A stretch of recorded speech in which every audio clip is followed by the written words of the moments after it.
फारूक शेख बॉलीवुड का वो शानदार एक्टर जिसकी मौत ने देश को रुलाया था। भारतीय सिनेमा का वो एक्टर जिसने एक्टिंग की हर विद्या में काम किया और खुद को साबित भी किया।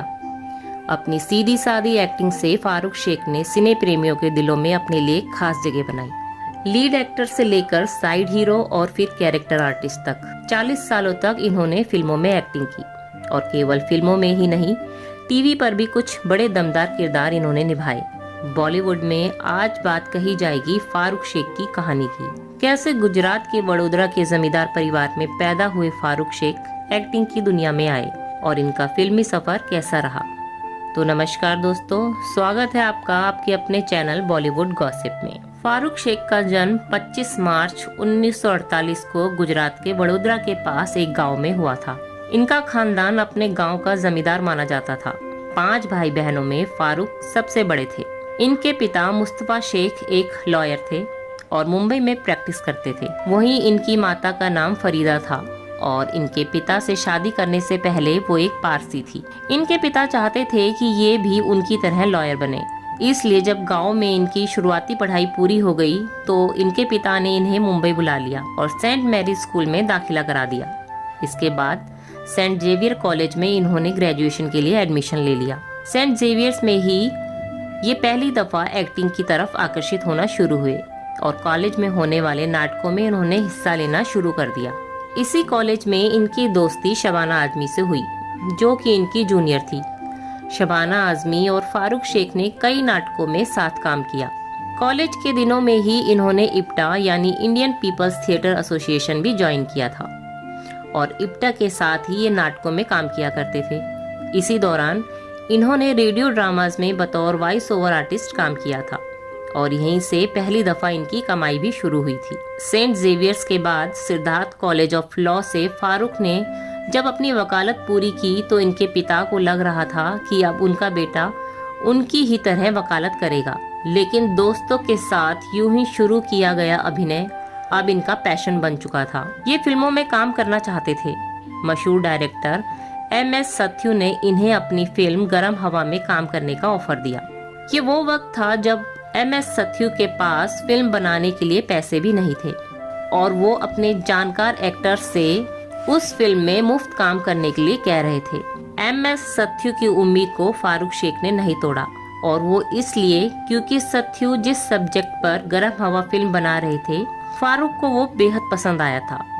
फारूक ने जब फिल्म साइन कर ली और इनके घर तक ये खबर पहुंची तो इनके पिता बेहद नाराज हुए। वो इस बात को कतई मानने को तैयार नहीं थे कि उनका बेटा फिल्मों में काम करे, लेकिन जब फारूक ने उन्हें फिल्म के सब्जेक्ट के बारे में बताया तो वो शांत हुए और उन्होंने फारूक को फिल्म में काम करने की इजाजत दे दी। फिल्म बनी और रिलीज हुई। फारूक का काम हर किसी को पसंद आया।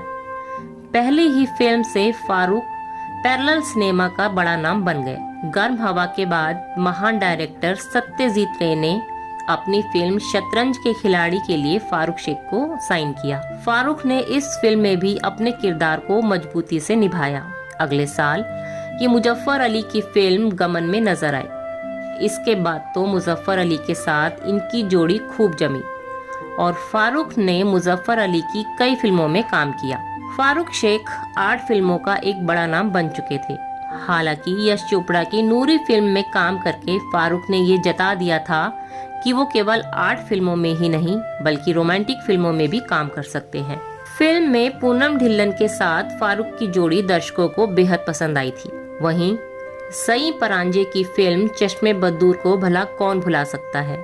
इस फिल्म में फारूक ने बड़ी जबरदस्त कॉमेडी की थी और दर्शकों को अपने कॉमिक टाइमिंग का फैन बना दिया था। फारूक की जोड़ी दीप्ति नवल के साथ खूब जमी। इन दोनों ने सई परांजे की कथा में भी साथ काम किया था। लोगों को दीप्ति नवल और फारूक शेख को पर्दे पर साथ देखना बड़ा पसंद आता था।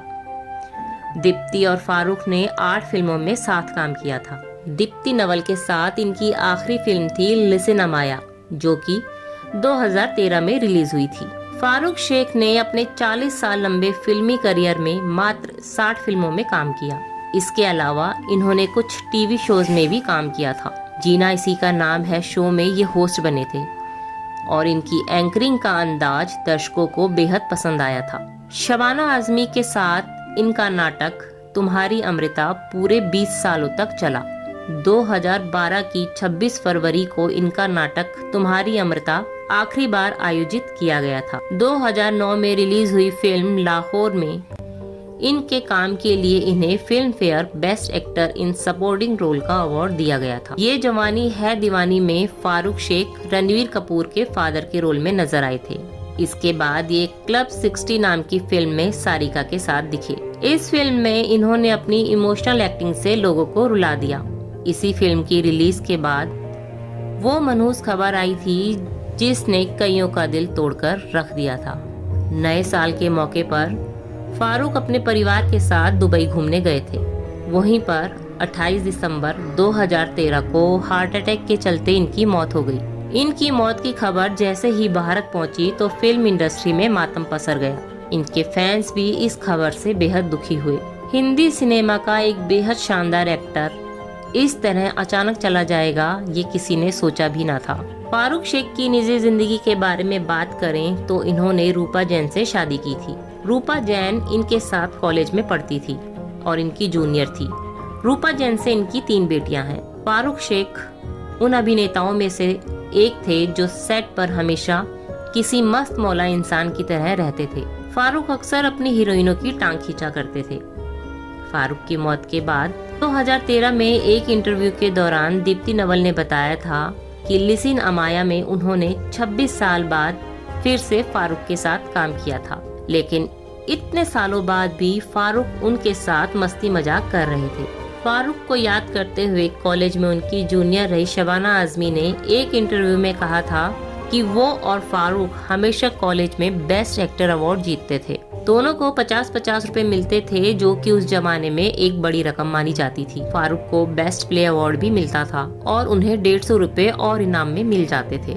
इन पैसों से ये दोनों अपने दोस्तों संग पार्टी करने चले जाते थे। एक घटना को याद करते हुए शबाना आजमी बताती है कि तुम्हारी अमृता नाटक का एक शो अमेरिका के न्यू जर्सी शहर में था, लेकिन ड्राइवर के रास्ता भूल जाने की वजह से ये दोनों नाट्य स्थल पर 2 घंटे देर से पहुंचे थे।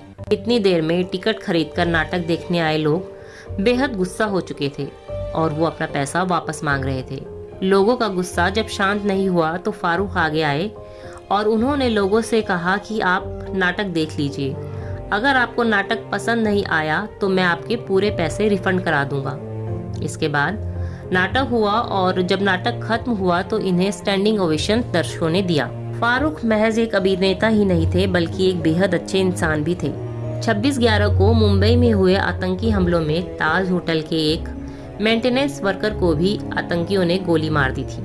वो अपने परिवार में इकलौता कमाने वाला था। इंडियन एक्सप्रेस अखबार में उसके परिवार की खबर छपी तो फारूक ने उनसे संपर्क किया और परिवार के दोनों बेटों की पढ़ाई का खर्च उठाने की जिम्मेदारी ले ली, और वो भी इस शर्त पर कि इसके बारे में कभी भी किसी को बताया नहीं जाएगा। हर साल अखबार वाले ताज होटल के उस कर्मचारी के बेटों की पढ़ाई का खर्च फारूक साहब को बता देते। फारूक साहब बिना कोई सवाल किए उनका बताया अमाउंट चेक से दे देते थे। फारूक साहब के फैन कहते हैं कि फारूक काफी जल्दी दुनिया से चले गए, अभी उन्हें कई साल और जीना था। फारूक साहब ना सिर्फ एक अच्छे अभिनेता थे बल्कि एक बेहद शानदार इंसान भी थे। बॉलीवुड गॉसिप द्वारा दी गई जानकारी आपको कैसी लगी कमेंट बॉक्स में जरूर बताएं। जानकारी पसंद आए तो वीडियो को लाइक करें और चैनल को सब्सक्राइब करना ना भूलें।